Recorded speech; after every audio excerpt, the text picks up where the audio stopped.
Hi everyone, so I'm just going to make an update slash ownership experience video about my car. Um, so first things first, it's been awesome, obviously, owning an Audi S3. But I really just want to go over some things that people might not know about it, or what I was expecting and what it's actually like and stuff like that. So pretty much the car has been exactly how I expected it to be. The only thing that's been a couple of surprising things is stuff that doesn't really relate to the car. So I'll start with those, I guess. The first thing is no one seems to know what's under the hood of this car. A lot of people seem to think it's the supercharged V6 from the S4, which it's not. It's a 2-liter turbo. I was expecting no one to really know what it was, other than an Audi. I had somebody ask me if it was an A6. Nope. I had somebody ask me if it was an S4. No. I pulled up next to a guy at a gas station who had a car that looked just like this, but it was an A3. It was an A3 2-liter. He didn't even notice that it was an S car. So, alright. What else? I thought people in similarly powered small all-wheel drive cars would glance at it, and I have not seen one STI owner glance over at this thing. No Evo, nobody in a Subaru WRX or anything has even glanced at the thing, which I thought they would, because you see comparisons to it all the time on YouTube about, you know, would you rather save some bucks and get a quick Subaru as opposed to this, and still have a quick all-wheel drive sedan. But yeah, this car attracts no attention from Subaru owners. What else? Oh, my insurance went down. Was not expecting that to happen. No, I was really not expecting a car with a 4.7 second 0 to 60 time to have a lower insurance rate than a Ford Fusion or a Ford Focus, but it does. At least for me and my personal circumstances and where I live and everything. So yeah, that's been great. The police pay no attention to this car at all. I don't think I've seen one cop glance at it. That's been nice. I mean, it just looks like any other Audi driving down the road, so unless you're really paying attention to the silver mirror caps, the silver grille, or the quad exhaust out back, there really isn't much indication that this is a high-performance car. It just looks like an expensive Audi, or just an Audi. Because to the common observer, most people can't really differentiate them very well. Which is fine by me. Some people don't like that kind of monotony, but I don't mind flying under the radar. I don't really necessarily need to shout to everybody that I bought an expensive car. If I was that type of person, I probably would end up with a Mercedes CLA or something that's, oh, look at me. No, I don't need a look at me car. So it's got a little over 8,000 miles on it. It's been completely trouble-free, no issues at all. I've mentioned a couple of these things before. I did have to have the windshield wipers replaced under warranty, which was really strange. There was a really bad early batch of wipers that came out on these, and the ship just put new ones on, and it's been fine ever since. If you have this car, do yourself a favor, and if you live up north, get winter tires for it and get a downsized 17-inch package. It will turn the car into a tank. I got a 17-inch kit for it on the Blizzak WS80 tires from TireRack.com, and it is phenomenal in the snow. Way better than these basic all-season tires. It's really good in the snow. This Haldex all-wheel drive system is great. A lot of people seem to think it's a shitty, cheap Audi. Not a lot of people, but I've heard on the internet, because it's not a true Quattro Audi. This is not technically a slip and grip Haldex system. It's a predictive system. It will engage the rear axle before the front one starts to slip, so it is seamless.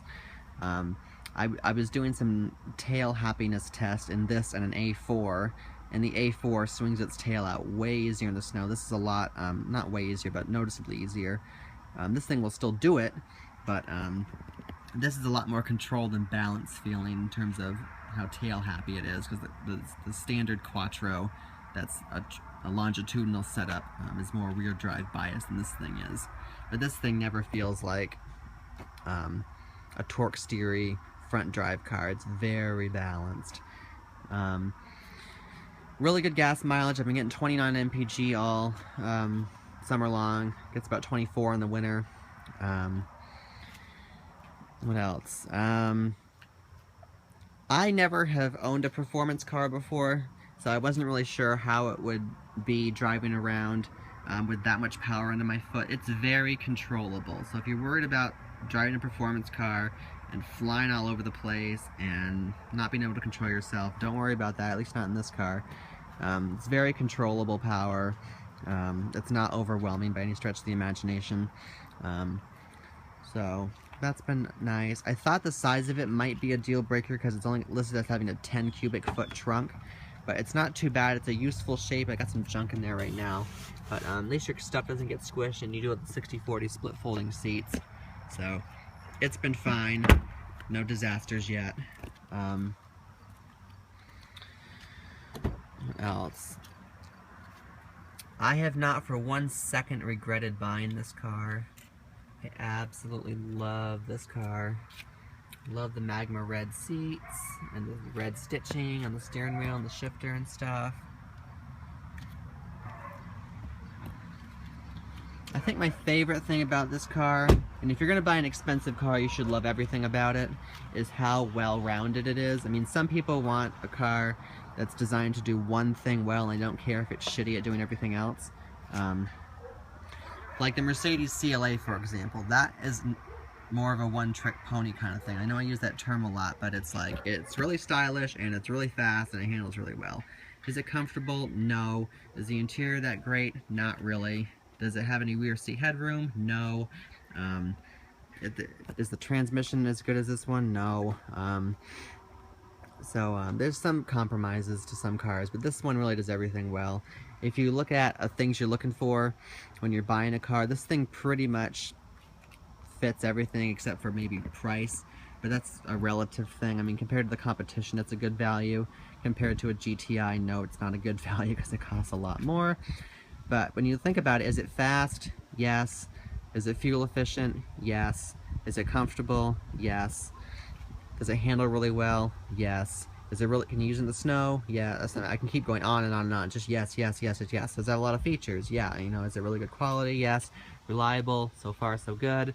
Some people have had air conditioning issues with these things. Mine's been fine. Apparently that's a common problem.